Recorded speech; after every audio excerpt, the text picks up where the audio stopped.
monde, je suis très contente de vous retrouver aujourd'hui dans une nouvelle vidéo et je vous retrouve pour un nouveau bilan culturel. Je vais vous parler des séries et des films que j'ai vus au mois de janvier et d'un podcast. Vous allez voir, j'ai regardé quand même pas mal de choses dans ce mois de janvier, donc je vais essayer de pas parler trop longuement de chaque film parce qu'il y a 10 films en tout. Je vais tenter d'être synthétique. On va commencer par les séries. Les séries, il y en a seulement 3.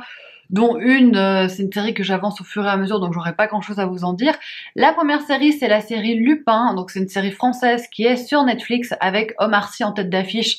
À mon avis, vous l'avez vu passer, c'est un peu difficile de passer à côté en ce moment parce que tout le monde en parle, j'ai l'impression. Dans cette série, on suit le personnage d'Hassan, qui, au début de la série, va commettre un cambriolage dans le Louvre.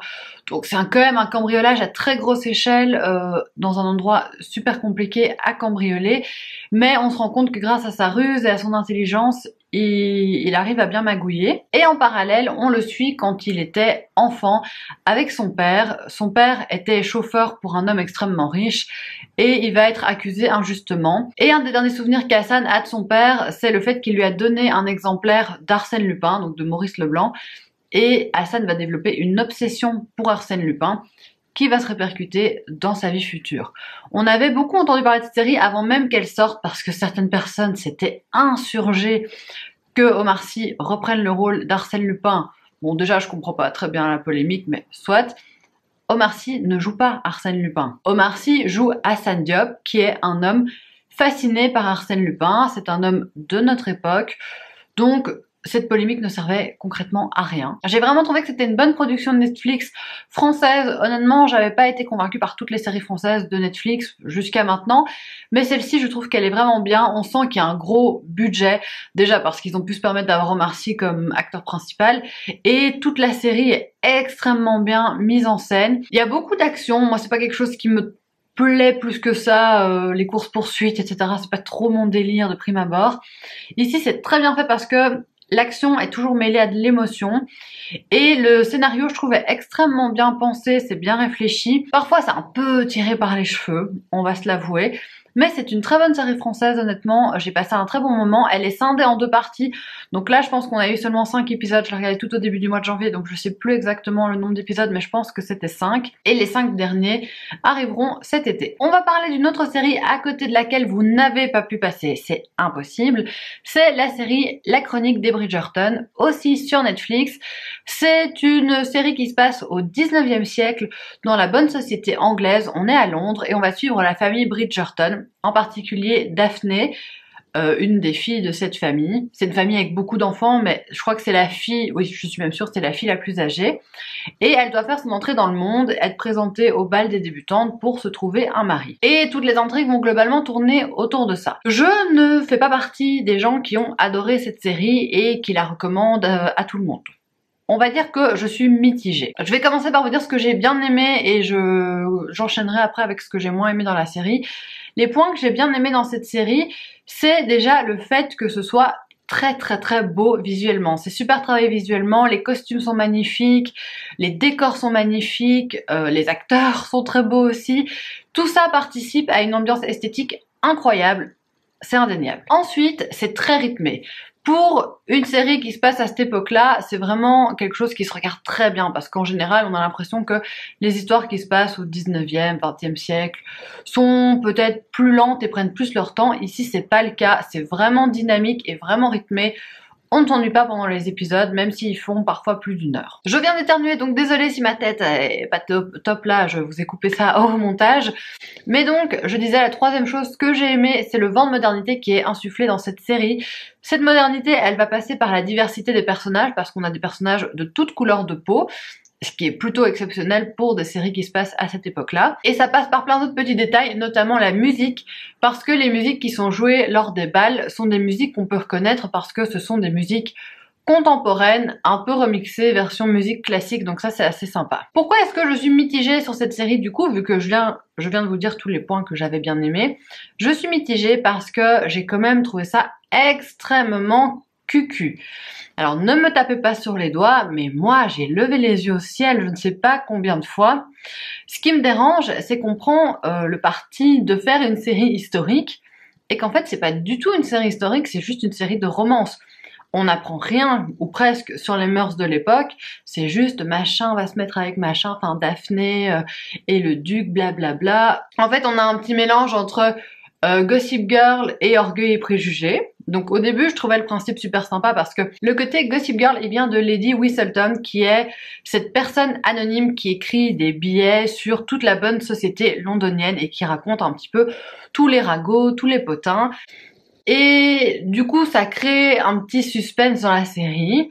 Et alors, à part ça, ce n'est que de la romance. Donc moi, je voyais un peu à la base le côté Orgueil et Préjugés, dans le sens jeunes filles qui doivent se trouver un mari. Mais j'aurais préféré que ça ressemble plus à Orgueil et Préjugés. Honnêtement, à ce niveau-là, je suis un peu mitigée. Et en fait, pour regarder la série, pour que mon copain regarde avec moi, je lui avais vendu le truc en lui disant...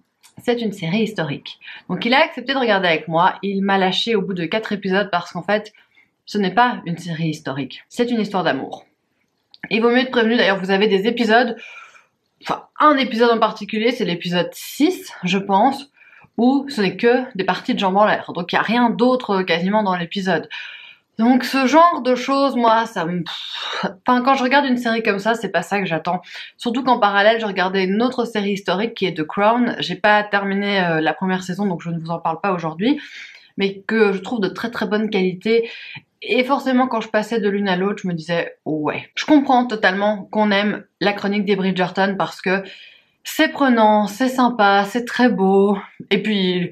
voilà, je peux comprendre aussi qu'on aime l'histoire d'amour, c'est juste que moi, je me suis un peu sentie lésée en regardant cette série parce que je m'attendais pas à ça, et qu'au final, j'ai beaucoup levé les yeux au ciel. Daphné et le duc, donc les deux personnages principaux, ils m'ont un peu saoulée, je trouve qu'il se crée des problèmes où il y en a pas, et j'aime pas quand c'est comme ça, et qu'en fait, si on se parlait carrément, on réglerait tout en 2 minutes top chrono. Ça me gêne toujours un peu quand un scénario repose juste sur des quiproquos et des choses comme ça. Donc je ne continuerai pas la série, je ne regarderai pas la saison 2. Par contre, autre chose que je voulais dire dans les choses que j'avais aimées, j'ai aimé les personnages secondaires de la série, notamment Anthony et Héloïse, et Pénélope aussi.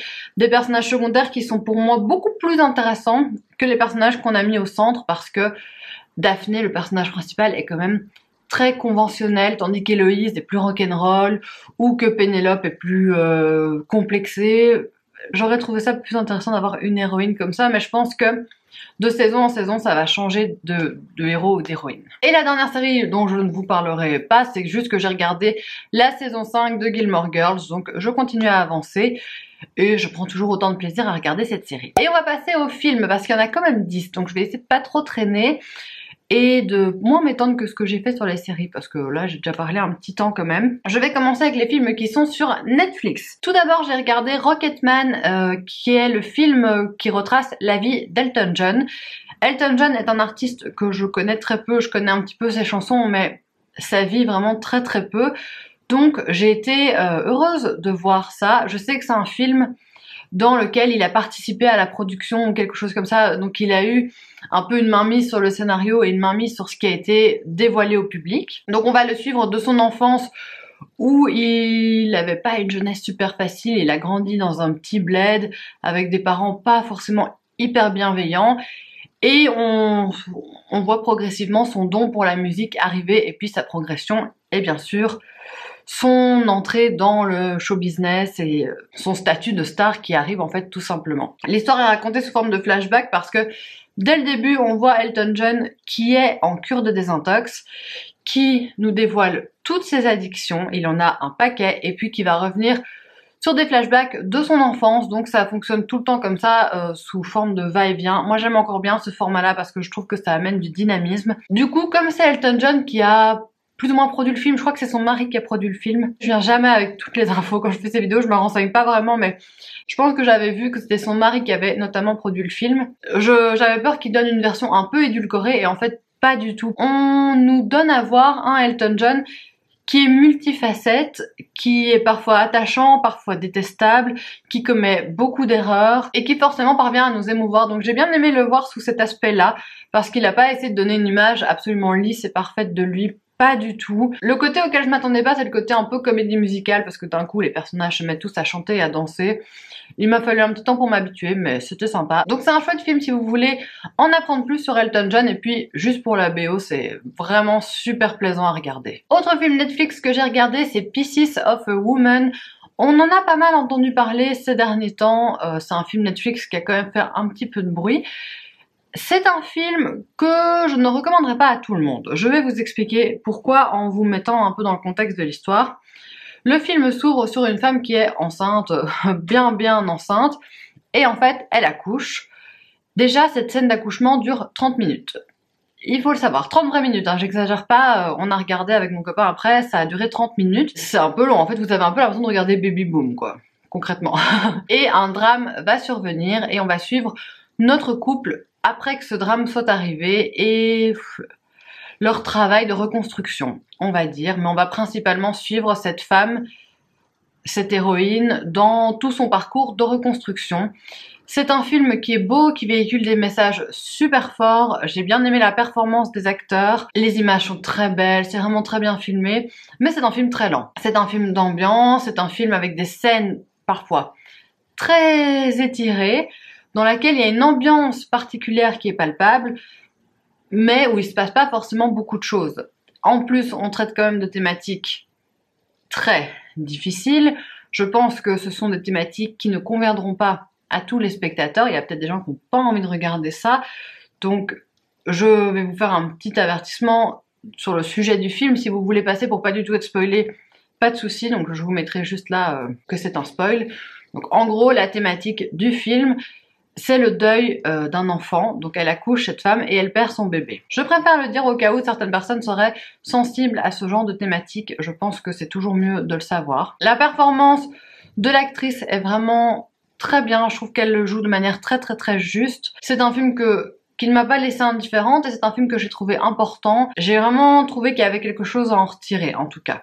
Donc c'est un film que je peux vous recommander si la thématique ne vous rebute pas trop et ne vous freine pas trop. On va aller dans quelque chose de bien plus joyeux et d'un peu plus con, on va être honnête.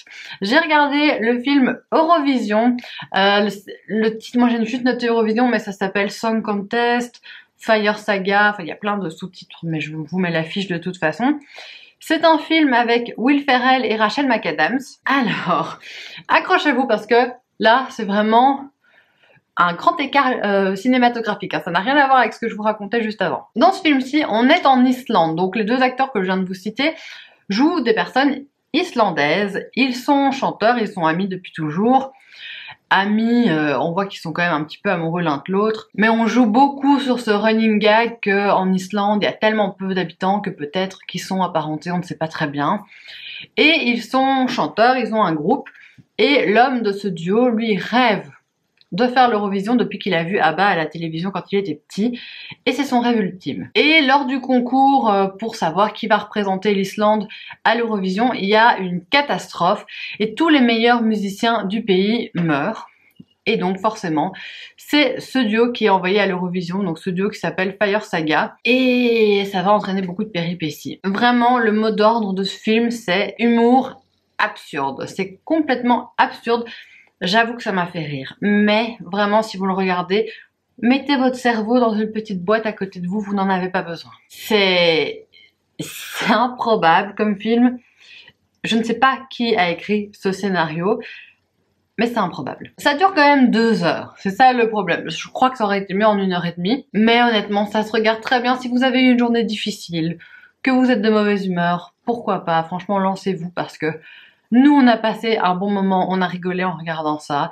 Il y a une chanson qui reste en tête pendant longtemps après l'avoir regardée. Et c'est tellement ridicule et tellement assumé que ça en devient drôle. Et alors de voir qu'il y a des acteurs comme Rachel McAdams déjà qui joue là-dedans, Pierce Brosnan, c'est assez surréaliste. Donc rien que pour ça, ça vaut le coup. Autant Will Ferrell, il joue souvent dans des films un peu ridicules comme ça. Autant les autres, je m'attendais pas à les voir là. Le dernier film que j'ai regardé sur Netflix, c'est un grand classique que je n'avais jamais vu, c'est Retour vers le futur. Oui, je sais, vous vous dites peut-être quoi, elle n'a jamais vu Retour vers le futur. Enfin, maintenant c'est bon, je l'ai vu. Mais je n'avais jamais vu ce grand classique du cinéma et j'ai été très contente de le voir. Donc c'est un film qui date des années 80, je pense que c'est 85 la date de sortie. On suit un jeune garçon qui est lycéen, qui a une vie assez classique, qui vient d'une famille pas super cool et qui est assez proche d'un scientifique un peu barge qui crée tout le temps de nouvelles choses. Et en l'occurrence, là, il a créé une voiture qui permet de voyager dans le temps. Donc soit aller dans le futur, soit retourner dans le passé. Et ce jeune garçon va se retrouver en 1955. Donc il va rencontrer ses parents quand ils étaient jeunes. Et forcément, lui, il veut revenir dans son époque. J'ai trouvé ça sympa. Je m'attendais pas à certaines scènes super bizarres qui mettent vraiment hyper mal à l'aise avec ses parents dans le passé. Bref. C'est très drôle parce que les effets spéciaux, quand on voit ça aujourd'hui, on se dit ah ouais, ça a quand même bien évolué. Il y a certaines petites longueurs pour moi dans le film, mais honnêtement, ça m'a fait plaisir de le regarder. J'étais contente de le découvrir. Je crois pas que je regarderai le 2, en tout cas je pense pas. Dites-moi dans les commentaires s'il vaut le coup, je pense qu'il est aussi sur Netflix. En tout cas, voir le 1, j'étais contente et je me suis dit, allez, je coche un petit truc de plus dans mes classiques du cinéma à voir, parce que y a quand même quelques classiques que j'ai pas encore vus. Et maintenant, ça c'est chose faite. On part maintenant sur les films qui ne sont pas sur Netflix. Le premier que j'ai regardé, je pense le 1er ou le 2 janvier, donc ça remonte déjà un peu, c'est Le Grand Bleu de Luc Besson. En gros, on va suivre l'histoire de deux plongeurs. On les suit depuis leur enfance quand ils grandissent sur une petite île en Grèce, si je ne dis pas de bêtises. Et ce sont vraiment les rivaux. Ils sont tout le temps adversaires. À qui sera le meilleur en apnée, en plongée, etc. Et puis on les retrouve une fois qu'ils sont adultes pour une compétition d'apnée. Un des deux est joué par Jean Reno, qui est un acteur qui joue assez fréquemment dans les films de Luc Besson. Honnêtement, je m'attendais pas du tout à ça. Je sais pas très bien, en fait j'avais aucune image mentale de ce film si ce n'est la musique. Et honnêtement j'ai été hyper surprise, déjà par le personnage de Jean Reno qui est un personnage complètement décalé, qui amène des petites touches d'humour dans le film. Il y a des moments hyper longs, notamment toute la compétition d'apnée, quand ils sont sous l'eau. Alors les images sont superbes. C'est très très beau, je trouve. Au début, j'étais perturbée parce que le tout début du film est en noir et blanc. Après, on passe à la couleur et les images des fonds marins, c'est super beau. Mais juste à la fin, c'est trop long pour moi ce film. J'ai pas été renversée, mais je suis contente de l'avoir vu. Tout comme Retour vers le futur, je trouvais déjà plus le titre, qui est aussi un grand classique.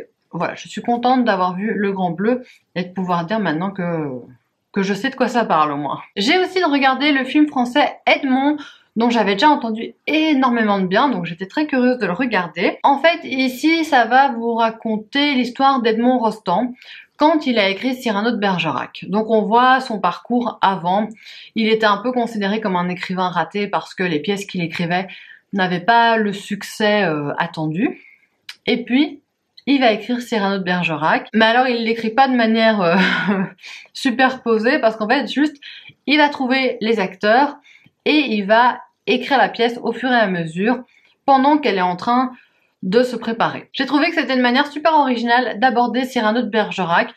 Moi j'ai adoré la pièce de théâtre quand je l'ai lue, je n'ai toujours vu aucune adaptation et j'ai trouvé qu'ici c'était quand même assez amusant parce qu'il y a énormément de clins d'œil à Cyrano de Bergerac, au texte en lui-même. J'ai trouvé que c'était un film très bien écrit, très bien joué. Ça apporte tout à fait une autre perspective et j'ai trouvé l'angle sous lequel c'était abordé très original. J'ai pas grand chose d'autre à vous en dire. Si Cyrano de Bergerac vous intéresse ou que vous l'avez lu, n'hésitez pas à regarder ce film parce que pour moi c'est vraiment une chouette réussite du cinéma français. Ensuite j'ai regardé un téléfilm Arte, je pense qu'il n'est pas sorti au cinéma, donc pour moi c'est un téléfilm. Ça s'appelle Huguette, c'est avec Line Renaud. Line Renaud va jouer une personne âgée qui arrive plus à payer son loyer, qui n'arrive plus à s'en sortir financièrement, et elle va être expulsée de chez elle. Et elle va être retrouvée par une de ses voisines qui est infirmière, qui a un fils adolescent, et elles vont convenir d'un marché, c'est-à-dire que Huguette, qui est une ancienne enseignante, va venir s'installer chez eux et va donner des cours particuliers au garçon qui est en plein décrochage scolaire. Ça va pas spécialement bien se passer parce que le garçon est un peu rebelle, il veut pas travailler, il sèche les cours. Elle est très ancienne école, il faut être hyper strict, blablabla. Honnêtement, j'ai pas trop aimé ce film parce que déjà je trouvais que c'était bourré de clichés. Les personnages sont insupportables. La seule pour qui ça va, c'est la mère qui est jouée par Romane Boringer. Elle, ça va. Mais alors l'ado et la Huguette, oh là là là, C'était trop pour moi. C'est bourré de clichés parce que notamment le garçon ne réussit pas bien à l'école. Eh ben Huguette va trouver le prof parce qu'en fait c'est la faute du prof si ça ne va pas. Alors c'est possible, hein. Il y a des mauvais profs évidemment, mais j'ai trouvé ça très facile de remettre la faute directement sur le prof. Et alors aussi un message que j'ai détesté dans le film, c'est que le garçon se fait un petit peu harceler à l'école. Et ben tout va s'arrêter du jour au lendemain parce qu'il va faire le buzz sur internet. Donc si tu fais le buzz sur internet, c'est la solution à tes problèmes, quoi. Donc, vous avez un problème, faites le buzz sur internet. J'ai trouvé cette morale complètement nulle, quoi. Et personne n'est gentil avec lui, tout le monde le malmène. Et puis il a fait une vidéo qui fait 200 000 vues et donc c'est bon, quoi. C'est réglé. Ah, ça m'a énervé. Ensuite, j'ai regardé un film que j'ai détesté. Mais de la première à la dernière minute, Huguette, c'était gentillesse, ça m'avait un peu agacé, mais j'ai pas détesté. Ici, c'est un film que j'ai détesté tout le long. C'est un film qui s'appelle The Neon Demon, qui est réalisé par l'homme qui a fait Drive. Je ne sais pas son nom. De toute manière, je ne pense plus trop regarder de films de lui. Et alors, The Neon Demon, ça a été compliqué. Pour vous raconter un peu l'histoire, on va suivre une jeune fille qui est toute jeune, elle a 16 ans. Elle débarque à Los Angeles pour faire carrière dans le mannequinat. Et très vite, elle va se rendre compte que c'est un milieu de requins, un milieu dans lequel les gens ne sont pas sympathiques et profitent les uns des autres. Et on va suivre un peu l'envers du décor. Moi, quand on me vend ça comme ça, je me dis « ouais, chouette, pourquoi pas ?» C'est sans compter sur la réalisation que j'ai trouvée insupportable. Mais vraiment insupportable. C'est-à-dire qu'on va avoir des plans ultra longs sur certaines choses pas du tout intéressantes, en tout cas que moi j'ai jugé pas intéressantes. Il y a des jeux de lumière qui clignotent, etc. Je trouve que ça fait juste super mal à la tête. Et le scénario, au bout d'un moment, ça part en cacahuète. On part dans un truc absolument dégueulasse. Si vous êtes mal à l'aise avec les gens qui ont des hauts le cœur, qui vomissent, etc., ne regardez pas ce film. J'avais envie de vomir, c'était horrible. Donc vraiment un film que j'ai détesté, et en le terminant, je me suis demandé s'il y avait vraiment des gens qui avaient pris du plaisir à regarder ce film. Si oui, tant mieux vraiment pour eux, mais moi j'ai juste passé un mauvais moment, et c'est un film que je veux oublier. Ensuite, j'ai regardé une comédie musicale, une autre, donc quand même 2 en un mois alors que j'en regarde jamais. Là, c'est Laura du compte Instagram, Laura's Readings, qui va être contente parce que j'ai regardé The Greatest Showman. Donc c'est un film qu'elle m'avait conseillé il y a pas si longtemps, en fin décembre, je l'ai regardé en janvier. Je suis bien dans les temps. C'est une comédie musicale avec comme personnage principal un homme qui a un peu du mal à finir le mois à chaque fois. Il est très serré financièrement. Il a une femme, 2 filles. Je pense qu'on est au 19e siècle. Et il va lancer un cirque qui va super bien marcher. Et en fait, dans son cirque, il va mettre en avant des personnes qui sont mises au banc de la société parce qu'elles sont différentes physiquement. Donc c'est-à-dire qu'on va avoir une femme à barbe par exemple, on va avoir quelqu'un qui est très grand, enfin toutes des personnes qui ont des caractéristiques physiques qui les distinguent des autres. Le spectacle va super bien marcher, il va s'associer à un autre homme qui est interprété par Zac Efron, et puis forcément il va se passer des choses. C'est un film qui fait du bien, c'est un film qui met du baume au cœur. Alors oui, il y a certains moments où ça se passe un peu moins bien dans l'histoire, mais globalement on sait toujours que ça va bien se finir. Donc en cette période, c'est pas négligeable. En plus, les musiques sont magnifiques, j'ai adoré. Je me suis rendu compte que j'en connaissais déjà beaucoup, en fait, elles sont beaucoup passées à la radio et tout. Et les décors superbes, les costumes superbes. Ça m'a vraiment fait du bien. C'était un film avec plein de bonnes ondes et rien que pour ça, je vous le conseille. Le dernier film, il est un peu moins plein de bonnes ondes, malheureusement. C'est un film belge et je sais pas si vous connaissez le cinéma belge, mais souvent, c'est quand même plutôt des films d'auteur, et souvent, je généralise, hein, mais c'est des films pas super joyeux dans le cinéma belge. Eh ben, j'ai regardé le film Girl, donc le réalisateur c'est Lucas Dont, mais à mon avis Dunt, parce que c'est un néerlandophone. Donc il y a toute une partie en néerlandais et une partie en français. Ça m'a fait drôle de regarder un film en néerlandais. Je pense que depuis les secondaires où on regardait parfois des films au cours de néerlandais en néerlandais, et encore, je crois que j'en ai regardé un. Je suis pas du tout dans la culture flamande et dans la culture néerlandophone. Donc ça m'a fait bizarre, mais j'ai bien aimé. C'est un très beau film avec un message de tolérance super fort. Parce que Girl, ça nous parle de l'histoire d'une personne qui est née dans le mauvais corps. Et donc, c'est une personne qui est née garçon, mais on est dans sa transition pour être une fille. Alors, quand le film démarre, c'est déjà une fille. Elle s'appelle Lara. Elle est dans une école de danse. L'opération n'a pas été faite, mais d'apparence, elle ressemble tout à fait à une fille. Dans ses cours de danse, elle est avec les filles et elle va commencer à prendre les traitements hormonaux et elle commence à se renseigner également sur l'intervention chirurgicale pour changer de sexe. Elle est très soutenue par son père qui est super ouvert d'esprit, c'est génial. Mais forcément, elle est extrêmement complexée, il y a toujours des situations hyper délicates dans les vestiaires avec les autres filles, etc. Il y a toujours cette différence parce que tu rentres ni dans la case fille, ni dans la case garçon, même si elle se sent fille à 100%, ça c'est jamais remis en question et on n'a pas non plus du tout son questionnement sur son genre, non. Elle sait qu'elle est une fille, elle s'appelle Lara et on suit son quotidien avec des hauts et des bas. C'est un beau film, je trouve, honnêtement. C'est un film que je trouve super important et je trouve ça bien qu'on mette de plus en plus en scène des histoires de la sorte, des histoires qui traitent de ce genre de thématiques, donc des transgenres, des questionnements sur l'identité, etc. Je trouve ça vraiment super. Faites attention parce qu'il y a quand même une scène finale qui peut un peu heurter la sensibilité. Moi, j'ai détourné les yeux de l'écran parce que c'était un petit peu dur. C'est pas le film le plus joyeux du monde, mais je trouve que c'est quand même un film nécessaire. Je trouve que c'est très bien interprété et je trouve que c'est tout en émotion, sans du tout être tire-larme. Le but n'est pas d'attirer la pitié sur elle. On est en empathie, mais pas du tout dans la pitié. Et de ce point de vue-là, j'ai trouvé que c'était vraiment très bien fait. Je pense que j'ai fait le tour des films. J'espère que je n'aurai rien oublié. Donc on va passer au podcast. Le seul podcast que j'ai à vous présenter ce mois-ci, c'est un podcast littéraire qui s'appelle Une nuit en librairie. Donc c'est le podcast littéraire du magazine Elle. Et c'est un podcast qui est dirigé par Olivia de Lamberterie, qui est chroniqueuse, critique littéraire chez Elle. Chez elle. On sent que c'est la fin de la vidéo, hein. J'ai beaucoup parlé, je suis fatiguée. Dans Une nuit en librairie, Olivia de Lamberterie accueille dans chaque épisode un auteur différent et il se retrouve, comme le titre l'indique, une nuit en librairie. Donc quand les portes de la librairie sont fermées au public, eux ils vont faire le tour des rayons, découvrir ce qu'il y a sur les bibliothèques et l'auteur invité va pouvoir parler alors déjà des livres qu'il a lus dans son enfance et puis des livres qu'il continue à lire, des livres qu'il aime. Et en même temps, c'est toute une discussion hyper agréable sur le métier d'écrivain, sur la passion de lecteur, parce que je pense qu'en général, l'un ne va pas sans l'autre. Je pense que ça n'existe pas un écrivain qui n'aime pas lire. Ils parlent aussi forcément de leurs romans qui sont parus.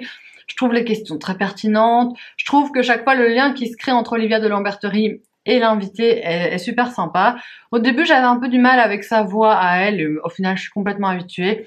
J'ai écouté presque tous les épisodes. Ils sont longs. J'adore ce format d'un peu plus d'une heure. Je trouve que c'est super agréable. Je l'écoute en plusieurs fois. Et c'est vraiment un bon podcast. Donc, je vous le conseille si vous voulez écouter des écrivains qui parlent de livres. C'est super. C'est pas trop élitiste et c'est vraiment chouette. Et tant qu'on parle de podcast, j'en remets une petite couche pour vous dire, pour ceux qui auraient loupé l'info, que j'ai sorti mon propre podcast littéraire. Pour l'instant, il n'y a qu'un épisode, mais l'épisode 2 devrait sortir très bientôt.